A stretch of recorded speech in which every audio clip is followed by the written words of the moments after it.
आजकल मीडिया में नकीबुल्लाह महसूद की गोलियों से छलनी ऊंधी लाश का बहुत ज्यादा चर्चा है। नकीबुल्लाह महसूद के पुलिस मुकाबले में मारे जाने के बाद एक मर्तबा फिर गैर मामूली रद्द अमल देखने में आ रहा है और इस सानहे के पीछे भी एक बार फिर मशहूर जमाना एसएसपी राव अनवार का ही हाथ निकला। जाली पुलिस मुकाबलों में उनका नाम पहली मर्तबा नहीं आ रहा। ये राव अनवार आखिर हैं कौन और इनका माजी क्या कह रहा है? अब तक की इत्तलात के मुताबिक, जो कि मुख्तलिफ जगह पर रिपोर्ट हुई है, राव अनवार ने अपना करियर 1981 में एक क्लर्क के तौर पर शुरू किया। 1982 में राव अनवार को एएसआई के तौर पर तैनात किया गया और राव अनवार के उस वक्त के साथियों के मुताबिक राव अनवार सिर्फ और सिर्फ अपनी तरक्की के ख्वाहिशमंद थे और इस तरक्की के हसूल के लिए वो किसी भी किस्म के कानूनी और गैर कानूनी रास्ते इख्तियार करने से गुरेज नहीं करते थे। राव अनवार हमेशा से ही अहम शख्सियात के मंजूर नजर रहे। इत्तलात के मुताबिक वो मारूफ गुलकारा मोहतरमा नूर जहां की भी तवज्जो हासिल करने में कामयाब रहे और नूर जहां उनको अपना मुंह बोला बेटा करार देने लगी। अहम शख्सियात से राब्तों के बायस राव अनवार तरक्की की मनाजिल बहुत तेजी से तय करने लगे और एएसआई के बाद सब इंस्पेक्टर भी बनाए गए और उनको नॉर्थ नाजमाबाद थाने का एसएचओ भी बना दिया गया।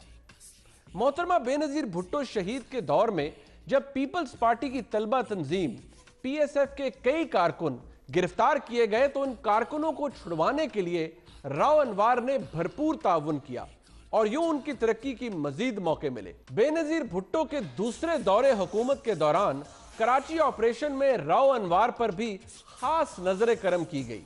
इस ऑपरेशन का फायदा उठाते हुए राव अनवार ने कराची में पुलिस मुकाबलों के रिकॉर्ड कायम करना शुरू कर दिए। इत्तलात के मुताबिक राव अनवार ने तशद्दुद के कई नए तरीके भी मुतारिफ करवाए। राव अनवार के असर और रसूख का अंदाजा इस बात से लगाया जा सकता है कि सिंध पुलिस का यह अफसर मुल्क के दूसरे सूबों में भी तैनात किया जाता रहा। 2008 के इंतखाबात के बाद जब पीपल्स पार्टी की हुकूमत इक्तदार में आई तो राव अनवार को डीएसपी गुडाब तैनात किया गया।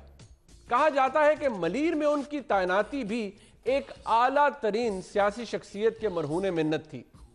गुज़िश्ता 10 बरस के दौरान मलीर में इन पर जाली मुकाबलों और जमीन पर कब्जों समेत कई इल्जामात आयद किए गए। राव अनवार को 2 मरतबा सुप्रीम कोर्ट और 2 ही मरतबा हाई कोर्ट के हुक्म पर ओहदे से हटाया गया, मगर चंद ही दिनों बाद राव अनवार अपने ओहदे यानी एसएसपी मलीर के ओहदे पर दोबारा तैनात कर दिए जाते। राव अनवार का नाम उस वक्त ज्यादा बदनाम होने लगा जब जाली पुलिस मुकाबलों में मारे जाने वाले अफराद के अहले खाना ने उनके खिलाफ अदालतों से रुजू करना शुरू कर दिया। फरवरी 2011 में नौजवान अनीस सुमरो के कत्ल के इल्जाम में अदालत ने उनको उनके ओहदे से हटा दिया। हैरानगी की बात यह है कि राव अनवार हर तरह के इल्जामात से बरी होकर दोबारा अपने ओहदे पर तैनात कर दिए जाते।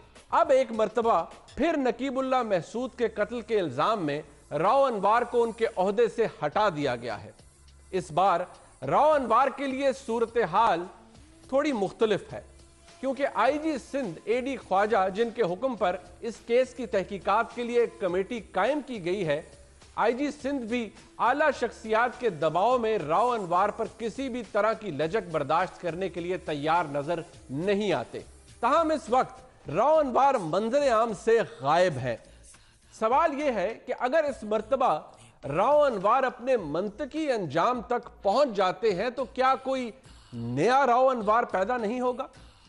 क्या हम फिर किसी नकीबुल्लाह महसूद को नहीं रो रहे होंगे?